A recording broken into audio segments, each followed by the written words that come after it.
दिसंबर का महीना था। रात को कड़ाके की सर्दी पड़ रही थी।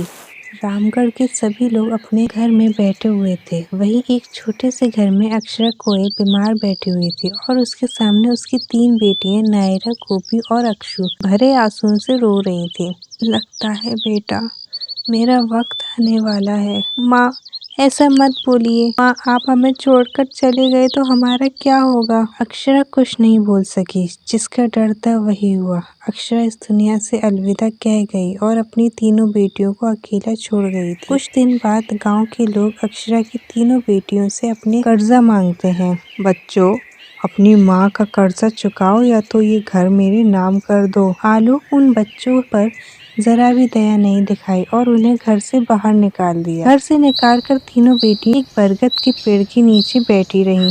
सुबह से उन्होंने कुछ नहीं खाया था। गोपी और नायरा तो भूख के बर्दाश्त कर लेती हैं, पर अक्षु भूख से रो रही थी। ये देखकर गोपी से रहा नहीं गया और वो दूध लेने उर्मिला के पास जाती है। अम्मा, ओ अम्मा, अम्मा थोड़ा सा दूध मिलेगा? अक्षु भूख से बहुत रो रही है। हमने क्या तुम्हारा ठेका ले रखा है? पहले माँ आती थी मांगने, अब बच्चे आ रहे हैं। आज तो दे देती हूँ, कल से नहीं दूंगी कुछ भी। गोपी दूध लेकर अक्षु को पिला देती है। ऐसा कब तक चलेगा?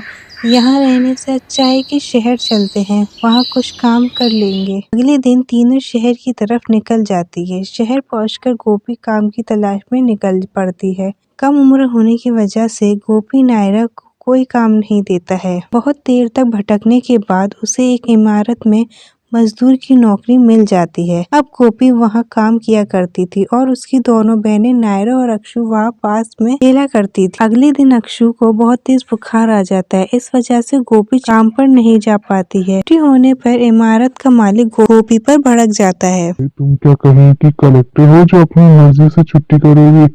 आज तो माफ कर देता हूँ, अगली बार हमेशा के लिए छुट्टी कर दूंगा। ये सुनकर गोपी को बहुत बुरा लगता है।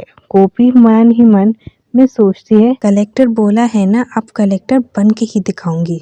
अगले दिन गोपी नायरा और अक्षु सरकारी स्कूल में अपना एडमिशन करा लेती हैं। गोपी दिन में काम करके रात में पढ़ाई करती थी। गोपी सिविल सर्विस की तैयारी करती है, नायरा लॉ की तैयारी करती है और अक्षु बैंक की। तीनों एक दिन अपनी परीक्षा में अव्वल आ जाती हैं। गोपी कलेक्टर बन जाती है और नायरा लॉयर। वहीं अक्षु को भी बैंक में नौकरी लग जाती है। तीनों मिलकर वही इमारत खरीद लेती हैं जहाँ गोपी काम किया करती थी।